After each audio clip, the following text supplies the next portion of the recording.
오늘 주시는 하나님 말씀 디모데후서 3장 16절 17절 두 절 말씀 우리 같이 한 목소리 읽어보겠습니다. 16절 17절 같이 읽습니다. 시작. 모든 성경은 하나님의 감동으로 된 것으로 교훈과 책망과 바르게 함과 의로 교육하기에 유익하니 이는 하나님의 사람으로 온전하게 하며 모든 선한 일을 행할 능력을 갖추게 하려 함이라. 아멘. 우리 한 번 더 읽어보실까요? 한 번 더 시작. 모든 성경은 하나님의 감동으로 된 것으로 교훈과 책망과 바르게 함과 의로 교육하기에 유익하니 이는 하나님의 사람으로 온전하게 하며 모든 선한 일을 행할 능력을 갖추게 하려 함이라. 아멘. 네, 오늘 이 말씀으로 주시는 메시지 받겠습니다. 오늘의 말씀은 믿음입니다. 믿음을 품고 말씀 앞으로. 어제 아침에 말씀을 향한 기대를 묵상했었는데요. 기대와 믿음은 사실 그렇게 크게 다른 개념은 아닙니다. 아주 비슷한 개념이고 바로 옆에 나란히 앉아있는 그런 가까운 관계라고 이렇게 말씀드릴 수 있겠죠. 기대하는 것이 믿음이고 믿음이 기대이고 서로 치환을 해도 크게 상관은 없을 것입니다. 그럼에도 불구하고 둘을 구분을 한다면 오늘 묵상할 믿음은 어제 묵상했던 기대보다 조금은 더 강한 개념이라고 보시면 되겠습니다. 더 강한 기대, 이게 믿음이고 더 확고한 기대, 그것이 바로 믿음이 되겠습니다. 이렇게 정리해 드리면 가능할 것 같은데요. 기대가 성경을 펼치게 한다면 말씀은 그 성경에다가 내 삶을 쉽게 만들어줍니다. 기대가 있을 때 우리는 성경 말씀을 펼치게 됩니다. 아, 여기 정말 귀한 말씀이 있구나. 그 기대를 품고 성경을 펼치게 되는 것이죠. 그런데 성경을 향한 믿음이 있다면 그 선포되는 말씀에 내 삶을 의탁할 용기가 생겨나는 것이죠. 사랑하는 샘물 성도 여러분, 말씀 앞에서 기대를 넘어 믿음의 사람이 되시기를 우리 주님의 이름으로 축복합니다. 네, 그 믿음을 갖고 나갈 때에 성경이 갖고 있는 더 풍성한 그 힘과 지혜를 우리에게 선물해 줄 것입니다. 기대를 넘어 믿음으로 오늘 성경이 우리 그걸 요구를 하는데요. 오늘 본문 디모데후서 3장 16절 17절은 말씀의 자기소개서입니다. 우리가 자기소개서를 쓸 때가 있잖아요. 이렇게 이력서 비슷하게 자기소개서를 쓸 때가 있는데 오늘 본문은 말씀의 자기소개서라고 보시면 됩니다. 성경이 스스로의 정체를 우리에게 소개해 주는데 그 결론이 뭐냐? 믿을만하다. 정말 성경은 믿을만하다. 말씀 앞에서 우리가 품어야 할 믿음이 무엇인가 본문 통해서 묵상하실 때에 주의 말씀 앞으로 한 걸음 더 가까이 나아가는 귀한 시간이 되기를 소망합니다. 들어갑니다. 우선 첫째, 말씀에 대해서 우리가 어떤 믿음이 필요하냐? 말씀의 신성함입니다. 말씀은 신성하다. 성경을 펼칠 때 이 믿음이 필요합니다. 세상에 수많은 책들이 있고 하루에만도 수백 종의 그런 책들이 출판되는 걸로 알고 있습니다. 좋은 책들도 많이 있겠죠. 그런데 성경은 그 수많은 책들하고는 급이 완전히 다르다는 거예요. 성경은 그냥 책이 아닙니다. 성경은 오늘 성경이 스스로를 자기를 소개하기를 신성한 책이다 그렇게 말씀을 합니다. 하나님의 책이라는 것입니다. 모든 성경은 하나님의 감동으로 된 것으로 이게 바로 그 선언인데요. 성경이 스스로의 출처를 소개하는 대목입니다. 내가 어디서 나왔는지 성경 스스로가 자신의 출처를 밝혀주는데 성경의 출처가 어디냐? 하나님이라는 거예요. 나는 하나님에게서 나온 책입니다. 성경이 그렇게 밝힙니다. 모든 성경은 하나님의 감동으로 된 것으로. 여기 왜 모든 성경으로 되어 있느냐? 여러분 잘 아시는 대로 성경은 문집입니다. 66권이 하나로 묶어놓은 문집이기 때문에 여기에 모든이라는 수식어를 달았습니다. 저자라고 읽어도 좋겠는데요. 성경의 저자는 사람이 아니라 하나님이라는 그런 선포입니다. 하나님의 감동으로 이게 그 부분입니다. 하나님이 저자가 되는 책이다. 번역자에 따라서는 하나님의 숨결로 혹은 하나님의 영으로 다양하게 번역을 하고 있는데 의미는 똑같습니다. 성경의 저자가 누구시라고요? 하나님이다. 이 고백이 되겠습니다. 우리 사랑하는 샘물 성도 여러분, 성경 펼치실 때 이 믿음을 꼭 가지고 펼치시기 바랍니다. 이 책은 하나님이 쓰신 책이다. 신학자들은 이걸 이중저자 또 유기적 영감 이런 말로 표현을 합니다. 오늘 이 설명이 조금 장황할 수가 있는데요. 신비의 영역이기 때문에 조금은 더 논리적으로 우리가 할 수 있는 최선을 다해서 마음에 품을 필요가 있습니다. 이중저자, 저자가 둘이라는 의미인데요. 사람 저자가 있고 동시에 하나님의 저자가 되신다는 그런 고백입니다. 예를 들어 창세기는 모세가 쓴 책이란 말이죠. 그래서 인간적으로는 그 앞에 모세 저 이렇게 쓸 수 있습니다. 그런데 모세만 창세기의 저자가 아니고 하나님이 창세기의 저자라는 의미입니다. 그게 바로 하나님의 감동으로 이 뜻입니다. 심지어 더 주도적인 저자는 모세가 아니라 하나님이다. 이 고백이 되겠습니다. 로마서 역시 바울이 썼지만은 사실은 진짜 저자는 하나님이 되신다. 어떻게 이것이 가능한가? 책은 하나인데 어떻게 저자가 둘일 수 있는가? 그걸 우리 신학 공부하시는 분들은 유기적 영감 이런 표현으로 그렇게 정리하겠는데, 유기적 영감. 쉽게 풀면 하나님이 모세가 창세기를 기록할 때에 그 모든 과정을 유기적으로 영감하셨다. 보이지 않는 손으로 모세의 그 집필 과정을 하나님이 꼼꼼하게 주도하셨다. 그런 뜻이 되겠습니다. 유기적 영감하고 좀 대비적인 말로 기계적 영감이라는 게 있어요. 신학적인 용어이지만 조금 마음에 담아두시기 바랍니다. 기계적 영감은 뭔가 하면 모세가 창세기 쓸 때 모세가 이렇게 딱 하고 있으면 갑자기 하나님이 확 임하는 거예요. 그래서 모세 손이 덜덜덜 떨리더니 대초에 하나님이, 아침부터 이러려니까 좀 이상한데, 대초에 하나님이 자기도 모르게 막 써졌다는 건데, 정통 교회는 이 교리를 받지 않습니다. 예전에 어떤 교회는 너무 성경에 대한 그런 경외심이 심해가지고 그렇게 생각한 적도 있었어요. 막 하나님이 이렇게 막 황홀경 가운데 그렇게 했을 때 그렇지 않습니다. 모세는 정말 자기가 책을 쓴다라는 그 마음으로 자기가 썼어요. 자기가 알고 있는 언어를 가지고 자기가 생각하는 그 문화적인 특성, 그 언어, 자기가 생각한 하나님에 대한 생각을 정말 자기의 언어로 그렇게 기록을 한 거예요. 그런데 나중에 알고 보니 그 모든 과정을 신비롭게 주도하시고 인도하신 분이 누구셨다고요? 그게 바로 하나님이셨다는 겁니다. 저는 보통 이걸 설명을 할 때 이런 질문을 던지는데, 성도 여러분, 지금 모세가 다시 살아서 돌아온다면 창세기 2판을 낼 수 있을까요? 없을까요? 우리 보통 저자 책을 쓰시는 분들이 옛날에 썼던 책을 조금 더 정보판을 해가지고 2판을 내는 경우가 있잖아요. 모세가 창세기 2판을 낼 수 있을까요? 없을까요? 못 냅니다. 왜냐하면 그건 자기가 쓴 책이 아니에요.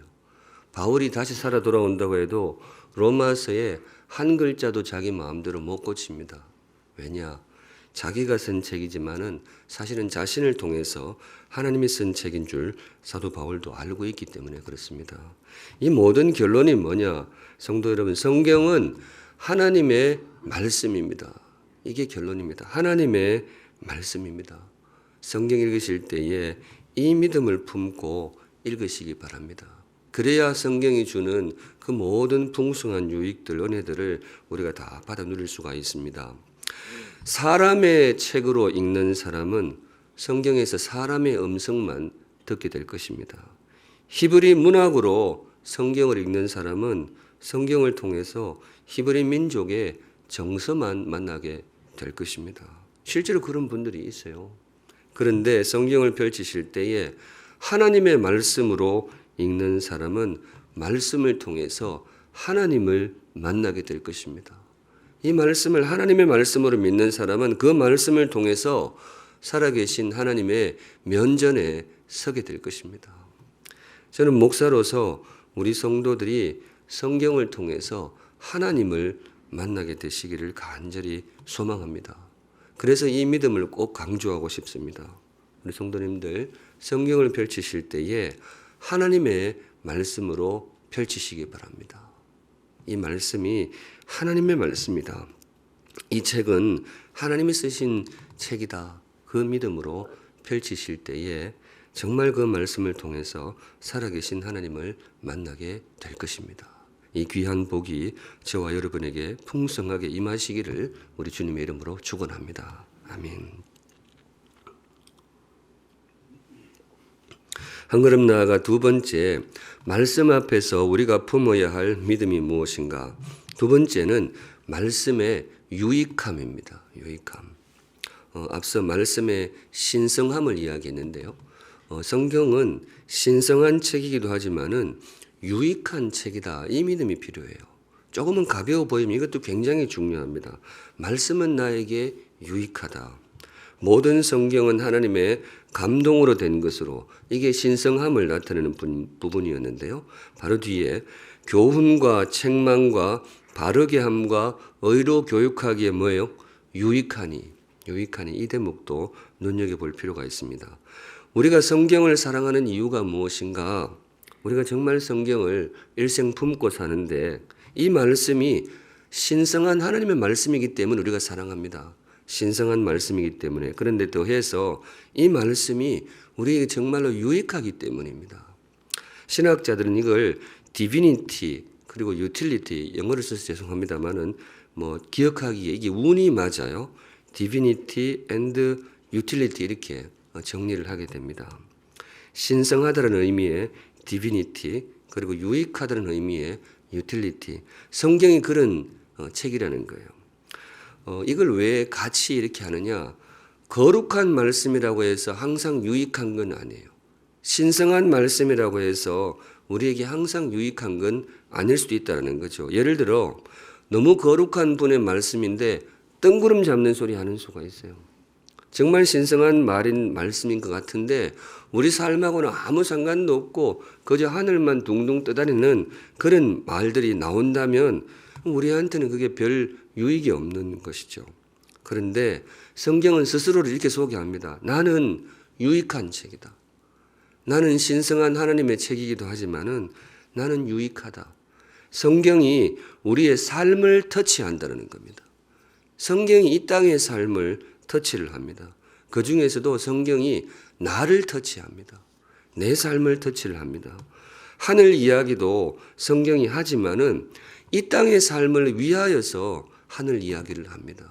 오늘 하루하루 내가 걸어가는 삶의 모든 가장 세밀한 걸음에 유익한 말씀을 성경이 우리에게 제공을 합니다. 그래서 성경이 이렇게 말을 하는 거예요. 나는 유익한 책이다. 그래서 우리는 성경을 사랑합니다. 교훈과 책망과 바르게 함과 의로 교육하기에 유익하니 이것을 어떤 분은 하나하나 풀어서 설명하기도 합니다만은 저는 이렇게 읽습니다. 나를 아름다운 사람으로 빚어가기에 뭐예요? 유익하니 이거예요. 우리 다 한 번뿐인 인생인데 귀한 사람 되어야 되지 않겠어요? 아름다운 사람 되어야 되는데 그렇게 빚어가기에 유익한 책이 있다는 것이죠.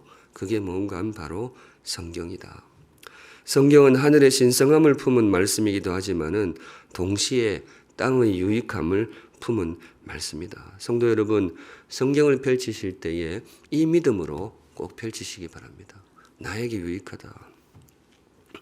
그런 의미에서 우리 사랑하는 샘물 성도 여러분, 이 귀한 성경을 우리가 사랑하는 자녀들에게도 우리 자녀들에게도 가르치는 샘물 성도들이 되시기를 우리 주님의 이름으로 축복합니다.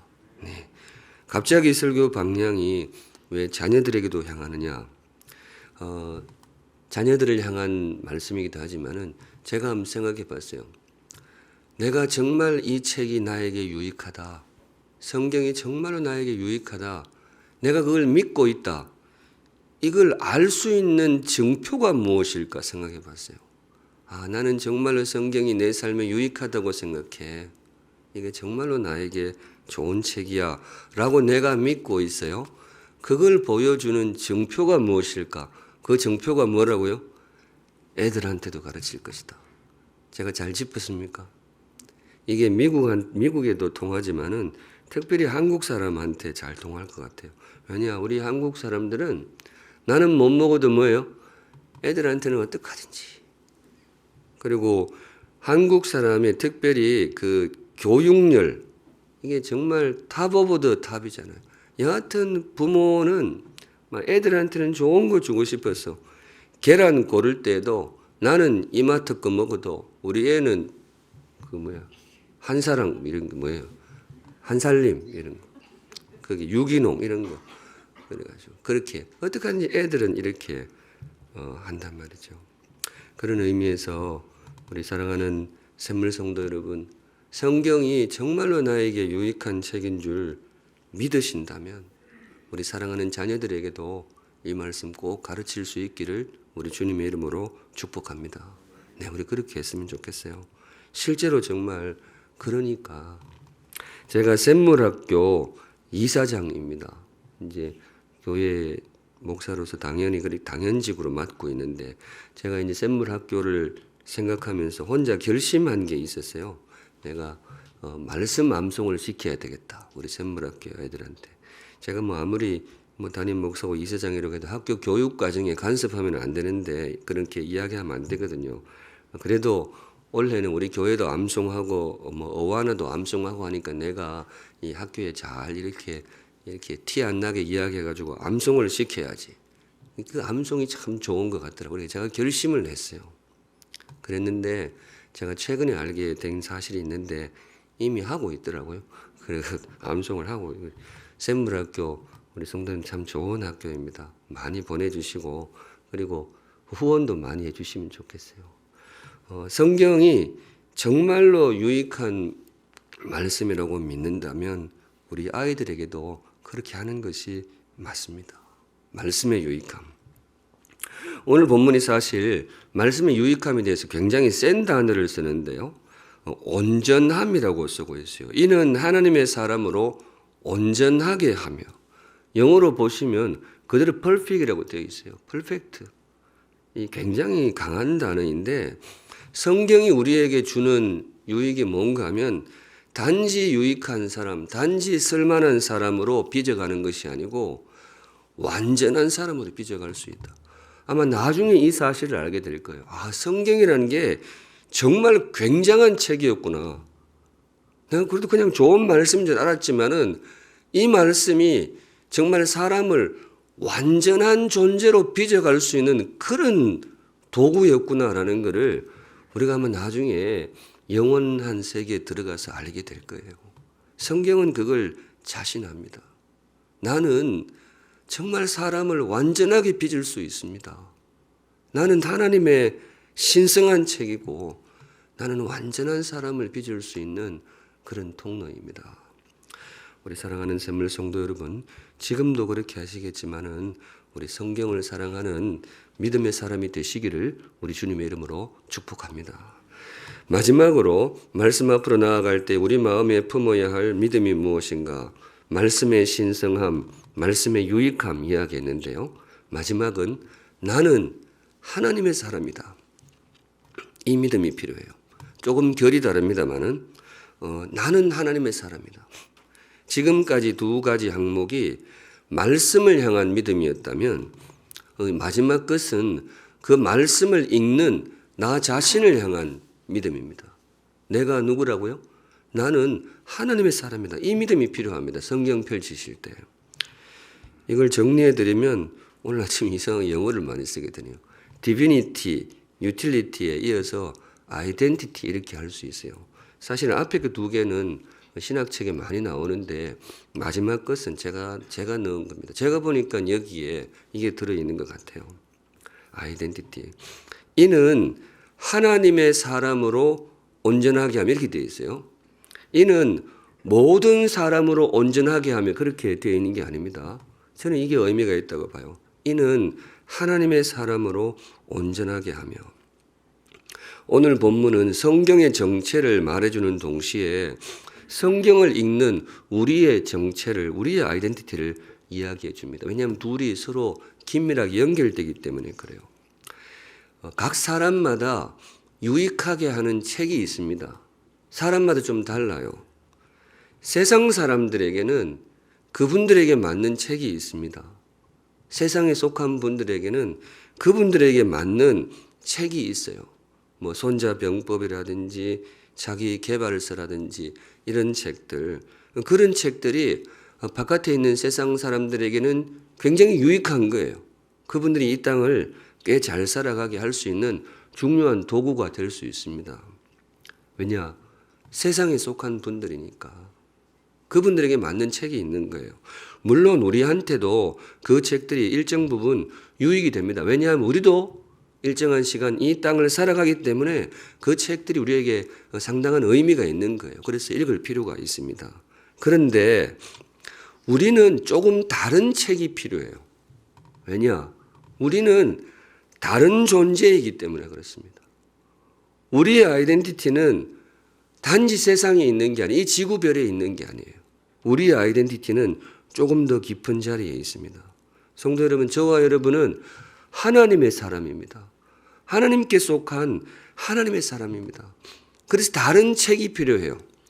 땅에 속한 사람이 아니고 하늘에 속한 하늘의 사람이기 때문에 우리에게 맞는 정말 우리를 유익하게 하는 책이 필요한 거예요. 그 책이 뭐라고요? 그게 성경입니다. 저는 이 부분이 굉장히 중요하다고 생각해요. 우리한테 맞는 책이 있어요.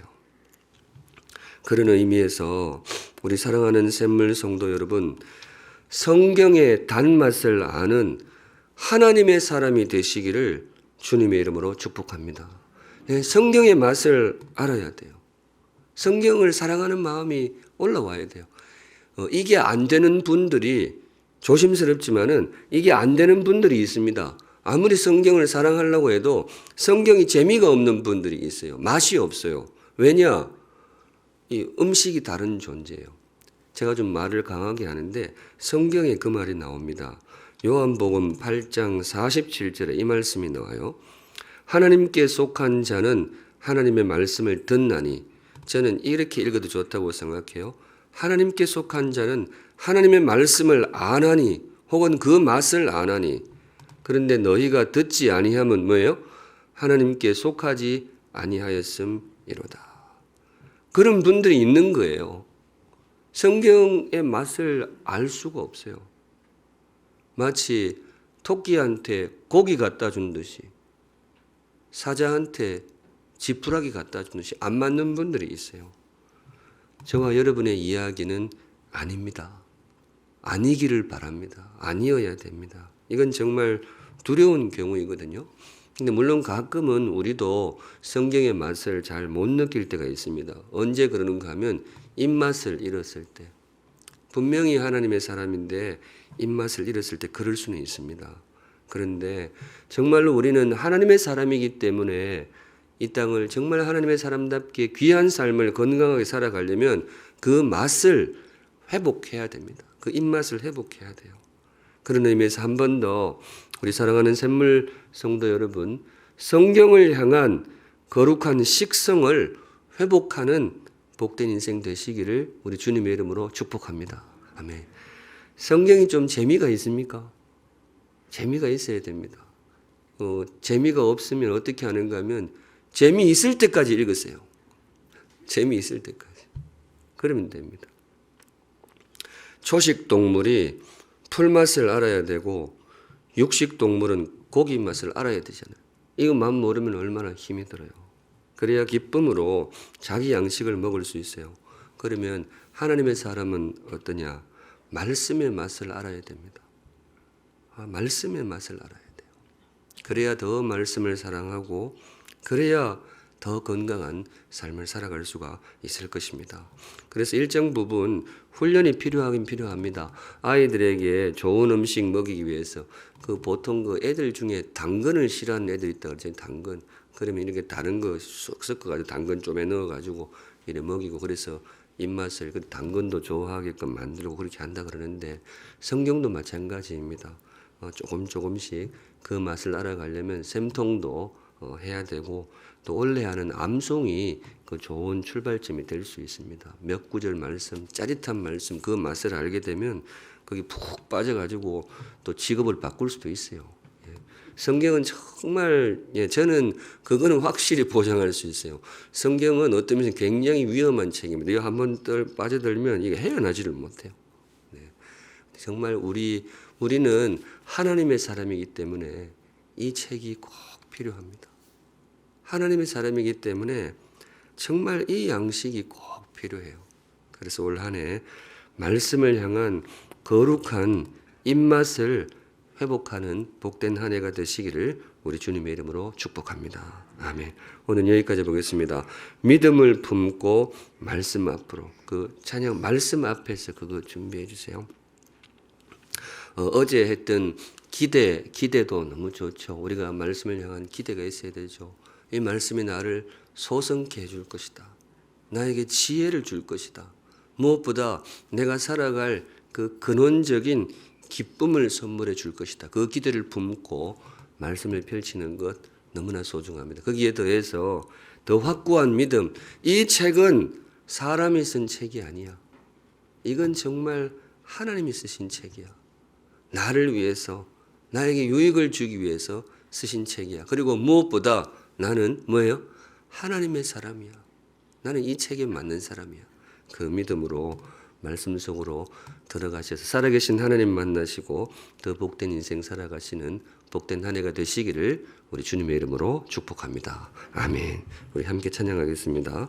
말씀 앞에서.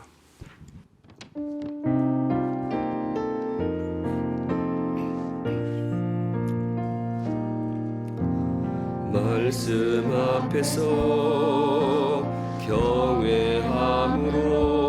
경외함으로 주께 홀로 섭니다. 생명의 말씀 읽고 순종해 주를 예배합니다. 기록된 말씀 힘이 있어서 진리로 우릴 거룩게 하며 거룩한 말씀 세세 영원히 복음이 되어 말씀하시는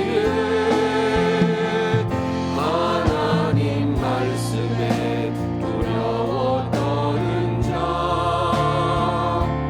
그 말씀에 생명을 거는 자, 한 사람 찾으시는 주님의 약속을 믿어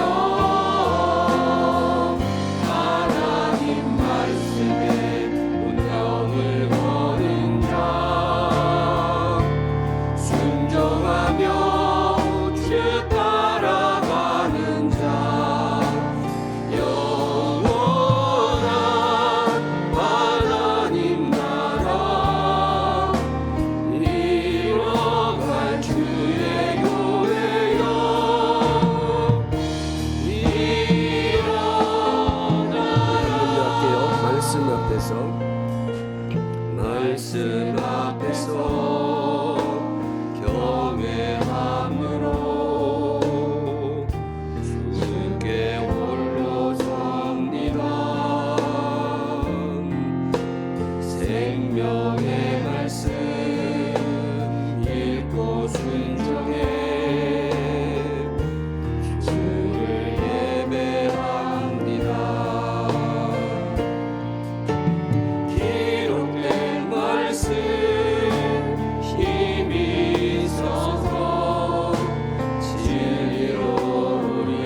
날 주의 교회여